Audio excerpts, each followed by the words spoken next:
বৌমা, ও বৌমা, তুমি এখনো ওঠোনি? ওঠো ওঠো, তাড়াতাড়ি নিচে চলো। তোমাকে আজকে সব কাজ করতে হবে, কারণ তোমার শ্বশুরের পেটটা একটুও ভালো নেই, খালি খালি পায়খানা হচ্ছে আর মাথাটাও কেমন যেন ঘুরছে ঘুরছে বলছে। তাই সামনের দোকানে গিয়ে একটু ওষুধপত্র আনো দেখিনি, আর একটু আজকে সেবা যত্ন করবে, কাঁচকলার ঝোল টোল রান্না করে দেও, আর টাইমে টাইমে ওষুধগুলো দিও। বাবু বলে গেছে যে সামনের দোকান থেকে তোমাকে গিয়ে ওষুধ আনতে, বুঝলে? তাই চলো তাড়াতাড়ি করো। আমার তো বয়স হচ্ছে, আমি তো আর এসব করতে পারবো না, আর আমারও হাঁটু ব্যথাটা খুবই বেড়েছে।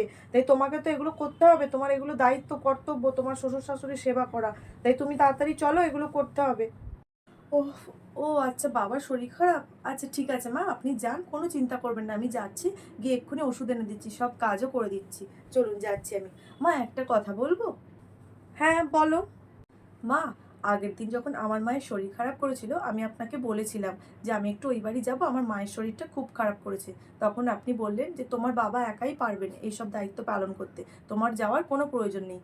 কিন্তু মা, আপনার আর বাবার যদি শরীর খারাপ করে, আপনাদের দেখার জন্য আপনার ছেলে আছে।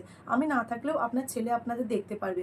কিন্তু আমার বাবা মায়ের আমি একমাত্র মেয়ে, ওনাদের দেখাশোনা করার মতো আর কেউ নেই। তাই জন্যেই আমি যাব বলেছিলাম। তো আপনাদের দেখাশোনাটা যেরকম আমার দায়িত্ব কর্তব্যের মধ্যে পড়ে, আমার বাবা মাকেও তো দেখাশোনার দায়িত্বটা আমার, বলুন।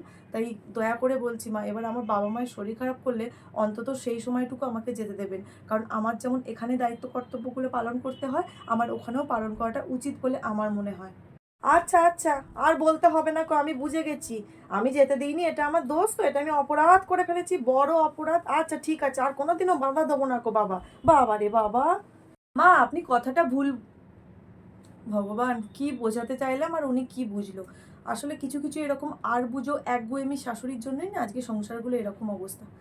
উফ, কি আর করা যাবে।